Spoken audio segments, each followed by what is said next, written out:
Hi, and welcome to another episode of Trang Tries It, where I check out a spiritual metaphysical reading so you can see if you like it before you try it. Today, we're doing a past life reading. A question that comes up a lot is, what's the difference between an Akashic Records reading and a past life reading? I tried both, so make sure to check out the other video in our Trang Tries It playlist. You can think of an Akashic Records as all your records, and a past life reading focuses more on your past life and how it can connect or carry into your present life today. Before we begin, don't forget to click that like and subscribe button down below. Okay, let's check out my reading and see what past reincarnations I've had. So before we start, I just want to note that Carolyn actually never got to know how to say her name. I don't know, it's Caroline and Carolyn, but I'll say Carolyn for now. She also does not only past life readings, but also Akashic Records reading as well. But for the purpose of Trang Tries It, I decided to go with a past life reading with her. I love doing the past life readings personally. It's actually where I started my practice. So I actually don't get to do it that often because everybody's like, oh, the Akashic Records, let's do that one. I'm like, okay. Oh, is there a difference between, because when you were describing the Akashic Records, it sounds like it's all the lifetimes. So I can see why people are like, well, if I want to get a little bit about my past, current, and future, I can see why they would choose that option versus only past. So is there like a time where, you know, you would recommend the past life a lot more than just getting the Akashic Records, even though the Akashic Records includes everything? Well, the Akashic Records is basically, I would say that's more important if you have specific questions that you want answered, like things that you've been dying to know about yourself, about your situations, about people that you're connected to, literally anything and everything that's going on in your life, you can ask a question about. And a lot of times people get a little overwhelmed with that because it's like, well, if I can ask anything, what do I ask? You know, and then with the past life stuff, it's in the same vein, I guess, with the records. When I open up someone's records, a lot more information comes through, but it's kind of like whatever it is that they want to talk about comes through first, and then whatever questions you have will go into those afterwards. Because a lot of times, if you've never had your records open, your guides are going to have a lot to say. Right. Unless, of course, you're really connected. If you're connected, you're already accessing that stuff yourself. Right. So it just depends. Now, the past life stuff is definitely focused strictly past life, strictly things, and they'll show me things that are more relevant to what's going on with you now. So what have been significant past lives that I've had, or like past lives that are still the residual maybe energy, or that I've brought that into this life to either help me on my path, or more of like they were challenges to they're meant to be, I don't know if you call it like karmic lessons or that kind of stuff. So I have some of those. Yeah, it does. The way that I perceive things is not so like specifically labeled like that. But that's just my own personal perception of things. Like, it's things that are kind of left over from a past life that are lingering in this one. So a lot of people call that karma. And I guess, like, my understanding of that, it would be the same thing. I just don't call it that. And to each their own, of course.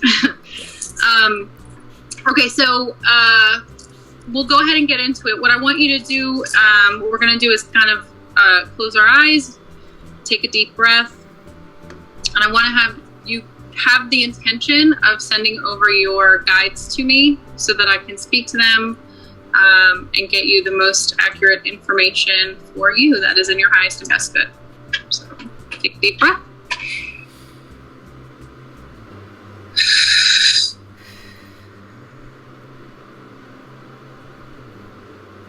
So I don't know if you use angels at all, if you speak to angels in any way, shape, or form. But the first entity that came to me when you sent over your guides was actually Archangel Michael. Came through really loud and strong for me. So either you're working with him or he just is one of your guides, which is really awesome. It's more about like strength and structure is what he's telling me for you. So I'm just going to find out anything that they would like to say about your past lives in general first. And then if you have questions on anything that I'm saying as I'm saying it, feel free to chip in with that.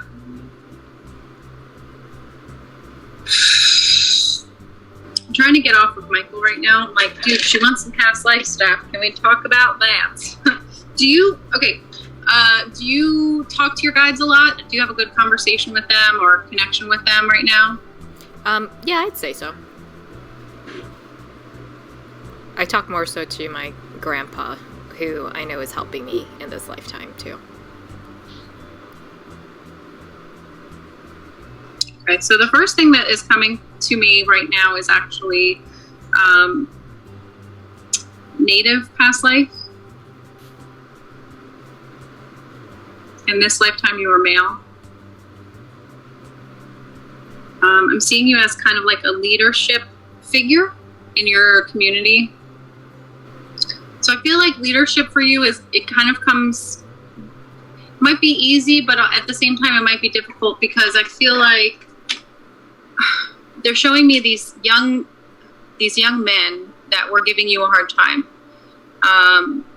They were, I guess, like predominant members of your community, and they were misbehaving. They weren't listening to you. They weren't following tradition, say. Kind of almost like, oh, I don't care about what you guys are doing. Like, I want to do my own thing. Very independent young men that didn't understand the value of the traditions that you were trying to instill in not just them, but the whole community, upholding all of that. Trying to get them to understand how the traditions of your culture held you all together as a people. It was very important to you about that. So I feel like things that are culturally relevant for you probably would be important for you now in this lifetime. Like, you'd be interested in things that are like something that would hold a culture together. Not necessarily just traditions for the sake of being a tradition, but something that really meant something. You had this like command about you where it was a type of leadership where you're like very fair, right? So you're not going to put rules on people that don't make sense. Like, you're not going to tell people to do things that don't make sense. And you're definitely not going to tell somebody to do something that you would not do yourself.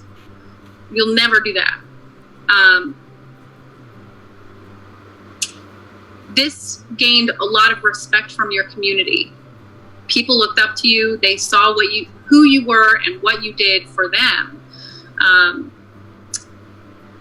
You also had this really cool knack for kind of helping those in your community finding their place, I guess.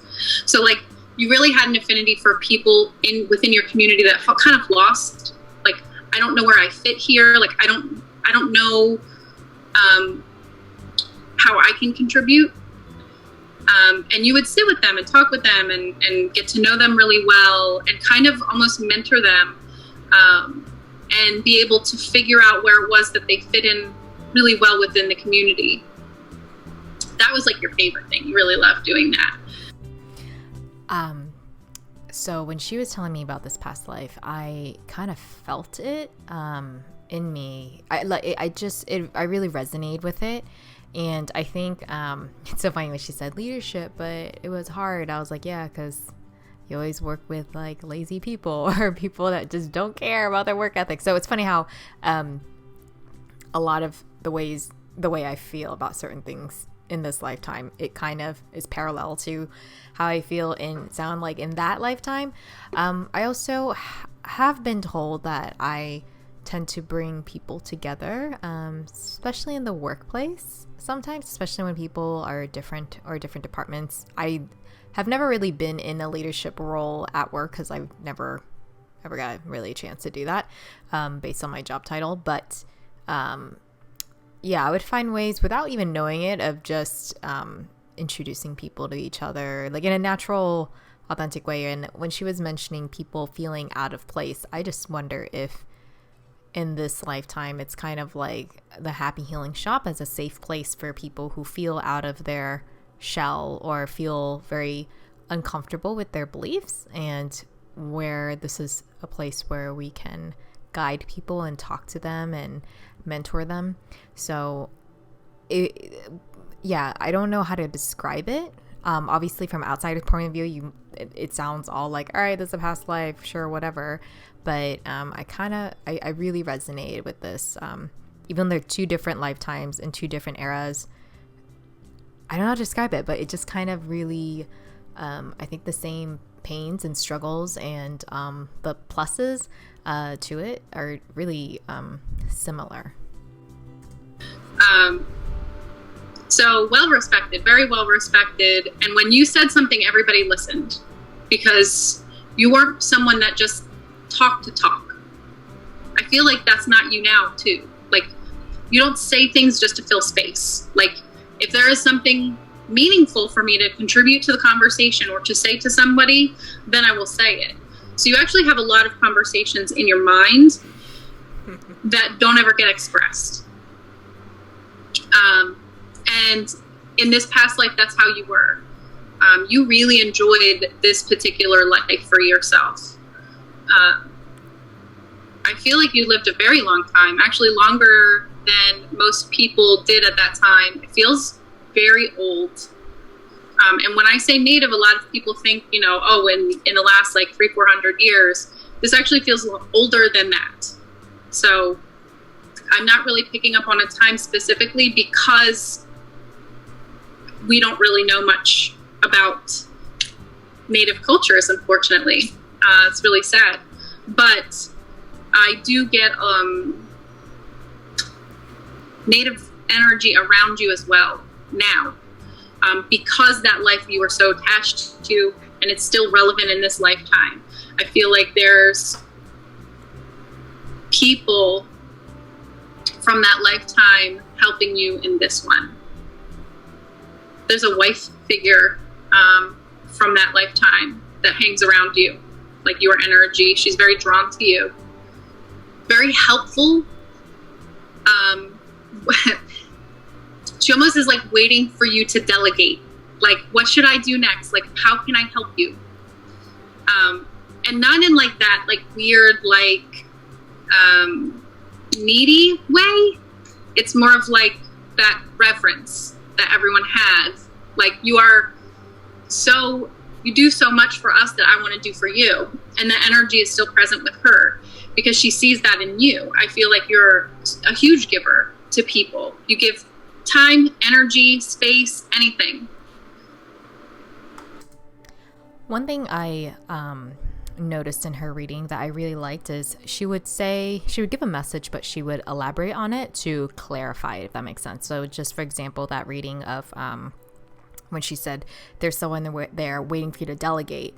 And at first I was thinking, I was about to think like, do I attract very like submissive people or people that just don't know how to be have self autonomy, or they're not like proactive people around me. But then the fact that she kind of explained it and clarified it more of like they want to more help you because you've helped them type of situation. So you'll see that later on throughout the reading, but I just wanted to make a note of that. However, they're reminding me of the two young people. If people are not respectful of you and your time and your energy and whatever it is that you're giving out, you're really less likely to help that person. I'm almost feeling like they need to want help to get my help. Because you don't have time to be wasted on people that just don't care. Like, I'm not going to allow you to waste my time. Dead on. For me, I thought it was because I just don't have patience for that. But also, it's just another note for you or anyone that's watching in, is that one thing I learned in life is a really hard lesson to learn sometimes, but you can't help people until they're ready to help themselves. That that's really hard to get to a spot where you just watch them suffer or hit rock bottom, or until they finally do the thing you might have suggested, like, I don't know, 2 years ago. I feel like maybe in the past you did allow people to waste your time to some degree, but you learned really quickly. And I feel like a lot of this energy that's still within you, this like kind of like, no, we're not going to do that. We're going to do it this way. And we're just going to do it because this is the best way to do it. This is the way that makes sense. I'm not going to tell you to do something unless it makes sense. Do you like own your own business? I am working on the side on it. So, yes. Yeah. With a partner, friend. I hear that they're looking for you to take more leadership role. Be more... See, like, I feel like a partnership is good as long as you're getting what you need out of it. If the person that you're working with is holding you back or dragging you down in some way, shape, or form, maybe they're lazy or they're indecisive or, they just don't want to help you out the same way that you help them out, that is not going to work. The universe is like, yeah, no, that type of partnership is not for you. So as long as this person is carrying their weight energetically, not necessarily like the type of work they do, but like if the energy exchange is equal within the partnership, it's actually going to flourish and it's going to be amazing. I don't know how to say this, but you just know the moves to make. The most what? Like you just know the moves to make. Yeah. And they're taking this past life and they're saying that's what you were back then. People respected you because you just knew what to do. People would come to you with like a fire, essentially, that was going on, chaos, and you'd be able to figure out how to smooth it out. It's like I feel like you have this thing within you where when there's a tough situation going on, you're able to kind of remove yourself emotionally and be able to see the situation from all angles and be able to see the path out. She is very, very spot on with this. So I don't know if she's being shown this or more like she's being shown past lives, but she senses from what I am as a person in this lifetime with her abilities. But she hit what's the phrase? Nail in the coffin? Nail with the hammer? I'm totally butchering it up, but you know what I mean, where that is very true, where when most people are crumbling, I am usually the one that is holding everyone up, or the one that's just kind of like putting out the fire. Like most people are running away from the fire while I am the one that's like fixing the fire, if that makes sense. I feel like once the dust settles, that's when like the emotions hit you and you're like, all right, I gotta separate and go cry now because that was crazy. But no, I feel like that's where this kind of like inner strength comes from. And also this is another reason that Archangel Michael came in first, because he is also attached with that energy, that leadership, strength. We do what we need to do kind of thing. I feel that you have a big heart for people and that you want to help people, like really strong. But I do feel like there's that little bit of frustration when people are not willing to come the piece that they need to provide with that. Like, you're not just going to drag somebody along. That's never going to happen with you. Like, I'm hearing like tough love. Yeah. If you need to do that, you'll do that. And if people hate you for it, oh well, because you're calling them to be their best selves. I don't know what it is that you do, but it's definitely something that is very healing for people. But I feel like sometimes they may not see that at first. I can totally see that, especially when people see spirituality or even the metaphysical thing as crystals and woo-woo and ghosts and paranormal stories, but it is also a modality, a method, a lifestyle where you can find a community or even find different ways to understand yourself, and within that find healing.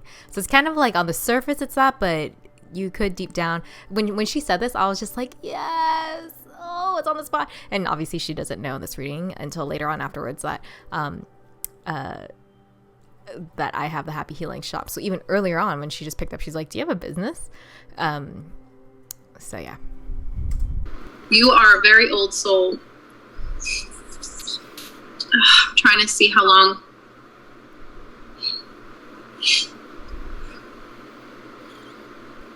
So on this planet, you have been, I'm trying to see, they won't tell me how many human lives. So overall, it's been over 300 lives that you've had here, but not all of them have been human. And they just don't want to separate the human piece because all the other ones are equally important. They're like, just because she's human now, what, the other ones don't matter? No. You've been here for a very long time. And I feel like you have a heart for this planet as well. And all of the things that live on it. I feel like in your heart, you wish that like all of the things here could just be living in harmony, and humans could take care of the earth better, and animals and all that stuff. Like, I almost see it in your head where like sometimes you see the population growth and you're like, we're a cancer. Like, humans are a cancer on the earth. Like, that's no, like a virus, really. She is so spot on with this, and later on we'll touch upon it. You'll see later why about the topic of me not choosing not to have children. So the reason for that is because of how integrated you are with the vibration of this planet. Now, the things that are going on right now, you have chosen to be a human at this time because it's such a pivotal time that we're in right now. Vibrationally, you know what this time, like your soul has such an understanding of what this time is going to do, not just for life on earth, but earth itself. Because the living beings on the face of the earth are coming more into alignment with each other, that is going to have an effect. And you're really excited. Like, your soul is like, yeah, we can do this. I'm so excited. This is great. It's funny. All these things she's saying, I just keep going like, oh my goodness, yes, that is how I feel. Yes, that's me. And I know a lot of people might think, there's some people that think like this world is going to hell. It's going downhill from now on. There's so much chaos, but I don't know how to describe it, but I just know that it's going to be better. And there's a lot of mess that has to happen in order for the new wave of good stuff, good energy, a new mindset and new thoughts and discussions to be made that is coming. And it's slow but gradual change. But when she said it was a pivotal moment, I felt like I could feel that in my soul, like in here, I guess. Yeah. So in certain ways, you have relief over the fact that things are seemingly out of control, because raising the vibration the way that we are now, it looks like chaos. It looks like things are going wrong, but in reality, things are actually going right. So a lot of times, souls will have an affinity for a certain, for lack of a better term, like avatar, like whether it's human or plant or animal, whatever it is. I'm trying, like I'm kind of feeling into your energy to see what that is, and I'm not getting anything. So I honestly feel like you genuinely do not care what it is that you come in as. You can come in as anything, as long as it is going to give you an experience that will change your soul, that will give you something important. So coming into this body that you are in right now, your soul has deemed that to be very important for what your soul wants to accomplish. I also feel like you have, every single time you come in, you pile on your lessons. You do. You're like, I want to learn everything. Like, the average soul will have like a list this long of things that they want to accomplish, and they'll be lucky if they get this done. Your list is like, yeah, let's do everything. Let's get it all. You're just trying to give yourself as many options as possible. But when you do that, it creates a very uncomfortable life. So that is... Well, damn. That makes sense, a lot of sense. And we get this a lot, this question where like, why do I have such a difficult life? And when you're going through a really difficult time, phase, years for some people, sometimes it's really hard to think about see the perspective of what she just talked about. And reincarnation is one of those really kind of, I'd say, like it triggers some people, especially when you've gone through abuse, which I and Maria both have, and you haven't healed yet. And so you will still it's really common to have that kind of like disempowered victim mindset, like, why me, why this? But when you do the inner work and on yourself, whether it's with therapy or whatnot, and also get to a place of understanding, and if your beliefs are more like spiritual reincarnation type, you could see and understand like what she's saying, where like right now my human Trang is saying like, damn you soul, like why did you have to be so ambitious and wanted to learn and sign up for so many damn lessons? Because that was you overcame them, but it was still like really painful, and it took you some therapy to get through it. But I guess souls can be really ambitious. And I mean, even my human form, personality wise, I don't think it's ambitious. I think it's average, but people have told me I'm more ambitious than usual. So but what she just said makes a lot of sense in the spiritual sense, but I can see when people watch this, they might have a difficult time, especially if they're still not healed yet, to say, okay, I am in a place where I understand that now.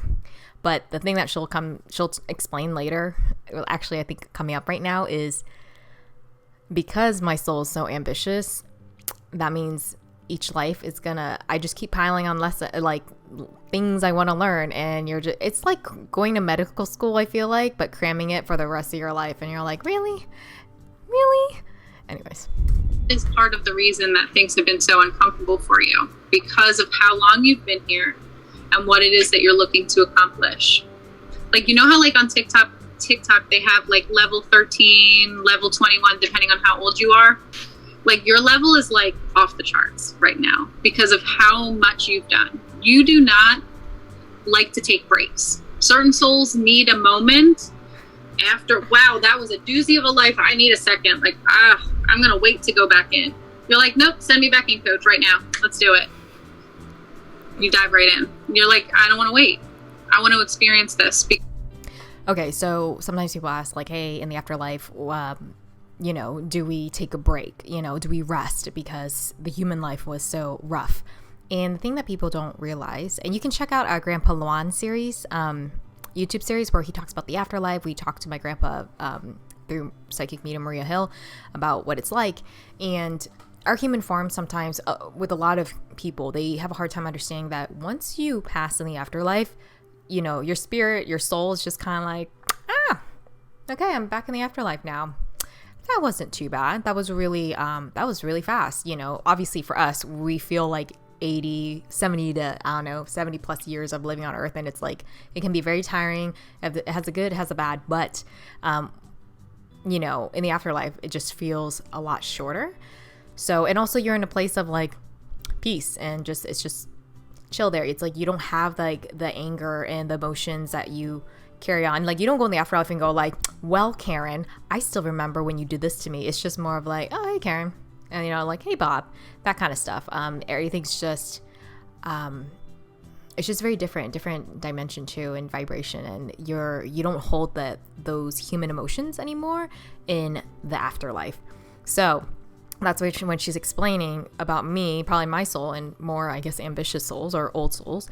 They just go like, all right, well, that was quite a lifetime. I learned a lot. All right, let's start on to another thing now. And just hearing this makes me go, ugh. But at the same time, when we reincarnate, we don't remember anything when we become babies. Well, some do, but for the most part, we kind of like have our memories wiped as humans when we come back in. Because your soul is bored when you're in the non-physical. You're like, nothing interesting happens. Like, I want to go back in where the interesting stuff happens. No. Plants keep coming up. Do you have like an affinity for plants? Do you grow a lot, or well, see, I never know if that's like real or like, you know what I'm saying? Yeah. Well, right now it's just an apartment, so I only have two just for, I didn't want it to be overwhelming, which is what people sometimes did during, quarantine, where they just bought everything out of the garden section of Home Depot. And mine's just more like, once I get at home, I'm sure I'll be like, boop, boop, boop, everything. But for now, I'm just like, nice touch of green here and there. Yeah, and it's like the green specifically is what came to me. Because I know a lot of people are putting flowers in their house, stuff like that. No, I don't see that for you. It's more like, they're actually showing me like ferns or like plants that have like the long leaves to them. I don't know what they're called. I'm not a plant person, but like this is what they're showing me. I also see that you would prefer to have like a really beautiful garden, something that you could go to and sit in and kind of ground in there and just be in nature. Not just nature, but nature that you have cultivated, that you grew yourself. Sort of like I'm sitting amongst my babies kind of thing, like I feel like you have a relationship with all living things. To you, it's normal. To you, you're not thinking anything is weird with that. Most people do not think of plants and animals in those ways. Wait, they don't? Like certain people, they're happy as can be going to the zoo and looking at all the animals in the cages, and you're just like, something doesn't sit right with me. Like, I don't like that. Okay, when I was younger, obviously a kid, you don't know any better. But as I got older, and I learned this in my travel, I like in Thailand or any animal tourism, and I think it's changing, obviously, with SeaWorld and everything. People are starting to learn more about the reality of animals in, say, I guess, captivity, if that's the right word. But, for example, I went to Thailand, and one of the touristy things is to ride an elephant there. Thank God I decided to Google elephant rides in Thailand, because I was looking for ones with like different deals and everything, and finally like one of the top Google articles says like why, so it was a blogger that wrote why you shouldn't ride elephants in Thailand. And you just see, when I clicked on it, I was so glad I did not book a tour yet. And I told my a friend that I met through a hostel, being like, hey, we shouldn't read this blog post. And she's like, oh, okay, yeah, let's just not do it. But pretty much you beat the elephant, so it learns to be pretty much submissive to you. And ever since then, I just kind of questioned animal stuff like that, or like, when you visit tigers and everything, it's kind of one of those things where like you kind of have to do your research, and then you're like, oh snap, these places aren't doing it right. But hopefully over time things will change and people will be more knowledgeable and become better consumers and tourists in that sense. No. I also feel like there's an energy that you have with the plants. Like when you are caring for a plant, when you're growing a plant, it's like this language that you have. Like I know people talk about like, oh, how they have a conversation with their plants and they talk to them every day. Like, yeah, you do that, but it's like more than that. Because I feel like you're sending energy that is a language into that plant, and the plant is getting that. I almost see this like really beautiful conversation that happens, and you're just kind of like, well, I just know what the plant needs, and it's because the plant told you. So I am not quite at that stage yet with plants. I have friends that are better, like, have like a super green thumb. I think I have like an average thumb. But maybe in the future, when I actually have my own house and stuff, I'll probably it'll be maybe different. But in terms of talking to plants, honestly, it depends. I struggle with half the plants sometimes, like trying to grow lettuce or trying to water the succulents. But when it comes to just regular ones or just like easy plants that you can't kill, then it's pretty standard. But my parents do have a green thumb, so that is it kind of runs in the family, but I haven't worked on mine yet. Just a note. I have a black thumb. I kill cactuses somehow. So I'm not good at that. So not everybody has that ability. The same thing with animals. And this is because you have been these in your past lives so often that your soul has sort of like a bond with it. But specifically green bush like perennials, plants things that don't die within one yes. season. Yeah. Yes. Absolutely. And not necessarily trees. It's interesting because I see tree people a lot. I wouldn't consider you a tree person. I feel like you have been a tree, but you're like, okay, well that's great, but like you like that transformation. Being like, what did you call that? Perennial? The one that they die and they come back? Yeah, perennial. That, you like that. It's dramatic. There's change that happens there. There's growth and expansion. It's something for a season and then it's something else for another season. That you love. Yeah. So you really enjoy coming back as that. It's almost refreshing for you. You get to connect with the earth in such a beautiful way. So I almost see that as like, if you do have a difficult life, you're like, all right, let me just be this bush. I'll just be this bush. And you're that for a little while, and then you move on to the next thing. I'm trying to see if they have anything else that they want to give me before we kind of zero in on stuff.